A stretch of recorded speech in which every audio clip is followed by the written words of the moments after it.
The witch in my husband's house. In the quiet village of Yumuk, where the trees whispered secrets and the wind often carried cries no one spoke about, a young woman named Adiz arrived in her husband's family home. She had married Chuka, the only son of Mama Ozioma, a respected and feared widow known for her sharp tongue, cold eyes, and a silence that made even elders uneasy. Adiz was beautiful, soft-spoken, and well-raised. Her parents had warned her that village life was different from city life, but no one had prepared her for the house she was about to enter. When Chuka brought Adiz home, the compound fell silent. The neighbors came out to greet the new bride, but Mama Ozioma remained seated under the ancient Eudora tree, grinding herbs into a mortar. "This is Adiz, Mama," Chuka said with a smile.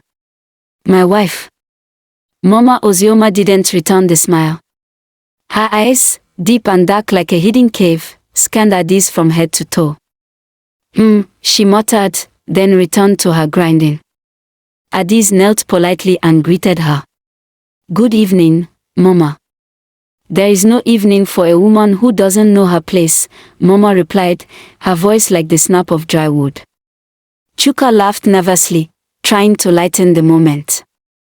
But Adiz felt the chill in her bones. Something in that house did not want her. At first, Adiz tried to win her mother-in-law's heart. She woke early to sweep the compound, cooked food with care, and never answered back. But no matter what she did, Mama Ozioma found fault. "She puts too much salt in the soup," she would say loudly. "City girls don't know how to cook real food." Soon, strange things began to happen. Adiz would wake to find ashes sprinkled outside her door. Her cooking pot cracked while on the fire. One evening, her clothes were discovered buried near the goat pen, soaked in red oil and feathers. When Adiz told Chuka, he frowned. "Mama is not wicked. She's just traditional." But Adiz had seen the way Mama stared at her at night, how her lips moved without sound, how the air around her would grow still. One night, after a terrifying dream in which a large snake coiled around her womb, Adiz woke up bleeding. She screamed in panic. Chuka rushed to her side and found her trembling, clutching her stomach. They went to the health center in the nearby town, but the nurse could only shake her head. "You've lost the baby," she said gently. After the miscarriage, Adeze changed. She became quiet. She began to notice the way Mama disappeared into the forest on certain nights, how she mutters to her black cat, and how birds circle the compound at odd hours. One moonless night, Adeze followed Mama Ozioma, hiding behind the plantain trees. She saw the old woman sitting in a clearing, naked and her skin covered in chalk and camwood. Around her, candles burned in a perfect circles. A calabash sat in the center, filled with bones and feathers. "Monkem," Mama whispered. "Take her womb, take her voice, take her place." Adeze gasped. Mama's head snapped in her direction. "Who is there?" Adeze ran. The next morning, Adeze told Chuka what she had seen. "She's a witch, Chuka. I saw it with my eyes." Chuka stared at her, torn between love and fear. "My mother has always been strange, but witchcraft, Adeze, be careful what you say. Your silence is what she counts on," Adeze said. That same week, Chuka began to experience things himself. He would wake up in the night to find himself outside the house. One morning, he had scratches down his back and couldn't remember how they got there. His tools went missing from the farm. His business started to fail. By the next new moon, Chuka no longer doubted his wife.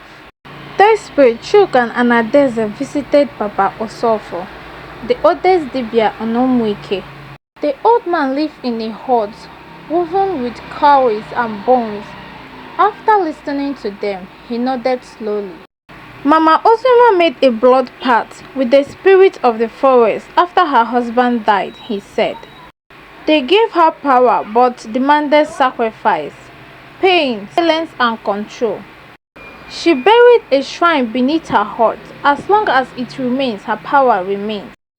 What can we do? Adeze asked. You must destroy it, but beware, she will fight you. They waited for a night when Mama went to a women's meeting. Under the light of a full moon, they sneaked into her hut. With a hoe and cutlass, they dug until they hit something hard, a clay pot, wrapped in a black rope and feathers, set buried with bones and dry herbs. Adeze lifted the pot. This is it. As she raised it to smash, Mama Ozioma burst into the hut. No! She screamed. Her eyes blazed like fire. Her finger grew claws, and the wind howled through the walls. Put it down, she commanded. Chuka stood in front of Adeze. We are not afraid of you anymore. With a cry, Adeze smashed the pot on the floor. A burst of wind threw them all backward. Fire in Mama's eyes died out instantly. She fell to the ground, weeping. The next morning, the villagers was filled with whisper. Mama Ozema didn't speak to anyone. She stayed in her room, eyes dull, hands shaking. Adeze and Chuka moved out of the family compound and built their own house by the river. A year later, Adeze gave birth to a healthy daughter. They named her Ifoma, meaning something good. Mama Ozema never tried to harm her again. The fire in her was gone. But the villager says that when the wind blows at night through Umwike, you can still hear her crying beneath the Odara tree, mourning the power she lost and the daughter-in-law who refused to break. Thank you guys for listening to my story. Please do like and subscribe and also share. Stay tuned for the next part on how Mama Ozioma turns out to be a witch.